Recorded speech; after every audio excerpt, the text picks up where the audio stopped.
ku ishuri twigishijwe kuba abakozi beza, ariko ntabwo twize twigishwa kuntu ushobora gukora umutungo wawe cyangwa se nawe ugakora ikindi kintu cya danje kirenze. Oya, batwigisha kuba abakozi beza. Ese nawe waba warize imyaka 15 kugeza ku myaka 20, niba warize na garidiyeni uri hagati y'imyaka 15 na 20 ubwo na kaminuza irimo. None kuki twiga mate, tukiga physique, tukiga chemistry, ariko ntitwige financial education cyangwa se imikoreshereze y'amafaranga, ko amafaranga akora? Ubu tuvugana dufite abantu bafite diplome ariko badafite financial freedom, ubwigenge ku mafaranga. Dufite abantu barangije university benshi cyane batazi uko amafaranga akora. Nabo bari hano hanze, nabo bari aho ngaho bisanzwe. Kubera iki? Twize kuba abakozi beza ariko ntabwo twize ukuntu amafaranga yadukorera. A student after school without financial literacy and the knowledge of how money works, they are not prepared to face the world that awaits them. A world in which spending is emphasized over savings. Hano Robert Kiyosaki avuga ko iyo turangije ishuri tutazi uko amafaranga akora, tukinjira mu isi tutiteguye, aho isi ishishikariza abantu gutangaguza amafaranga cyangwa se kurekura amafaranga mu buryo bworoshye, spendings, kugura ibintu byose ubonye, ibishimisha abandi, bigira gute, nawe udakunda bose. Atubwira ko iyo ari isi ishishikariza abantu guspendinga kurusha gusevinga cyangwa se no kuinvestinga. Sasa Robert Kiyosaki yari afite ubwoko bubiri bw'ababyeyi. Yari afite umubyeyi yita rich daddy, afite n'uwo yita poor daddy, ngo papa ukennye na papa ukize.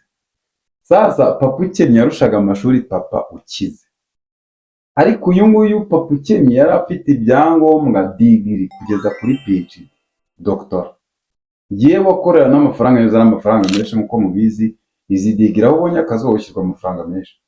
Ariko kwishyurwa amafaranga menshi ntago bivuze ngo kwishyurwa amafaranga menshi bivuze gukira cyangwa se bivuze kumenya gukoresha ayo mafaranga.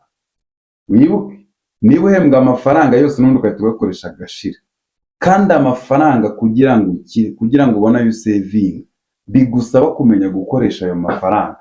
Ni make, manage, multiply money.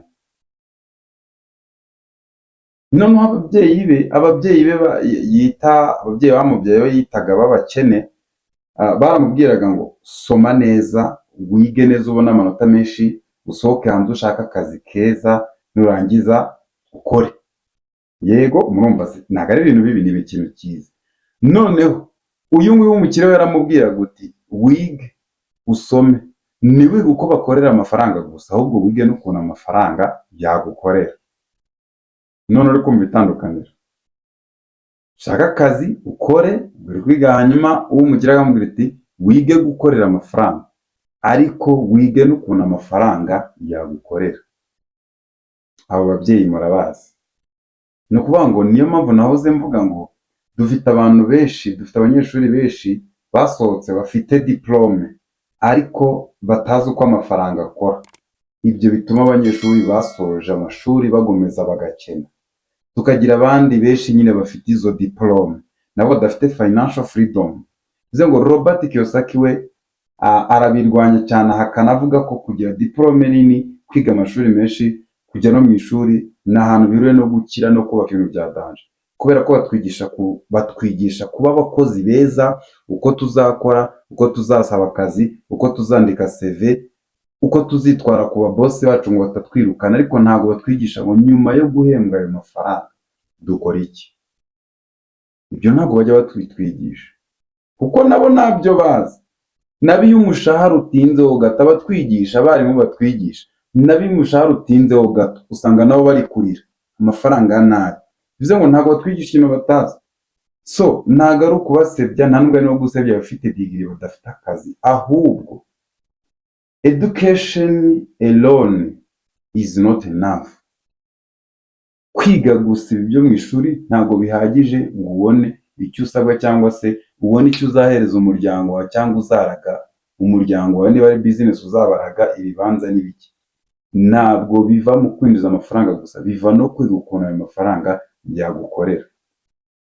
So ikibazo ni iki? Ikibazo si uko utize, ahubwo ikibazo ushobora kuba warize byinshi ku kazi, wize byinshi ku bijyanye n'akazi, ariko ntabwo wize byinshi ku bijyanye n'amafaranga.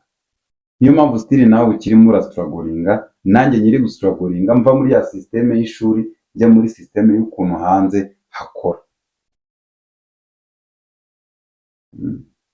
Iyi ni episode ya kabiri ivuga kuri Rich Daddy Poor Daddy. Iki gitabo turi kukigana intambwe ku yindi, ku buryo tuzajya gusoza kino gitabo uzi neza ibyo usabwa gukora n'indi nzira ugomba kunyuramo kugira ngo ukore ibintu bitandukanye.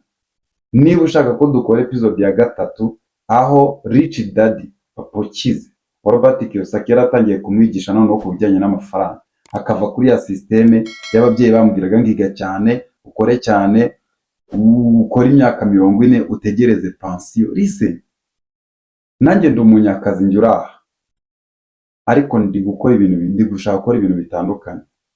Abanyakazi rero murimo muranyuma, bino bintu ngo dutegereza ngo tubagenda badukata amafaranga yo kubika kuri pension ngo bazaduhe pension, cyangwa se ugategereza wiringiye pension. Ndagira mwibutse ko amafaranga ya pension iyo bayaguhaye nta buryo ashobora kugutunga ngo atunge n'umugore n'abana abishyura n'ishuri. Pension ntabwo ibintu ushobora kubikora.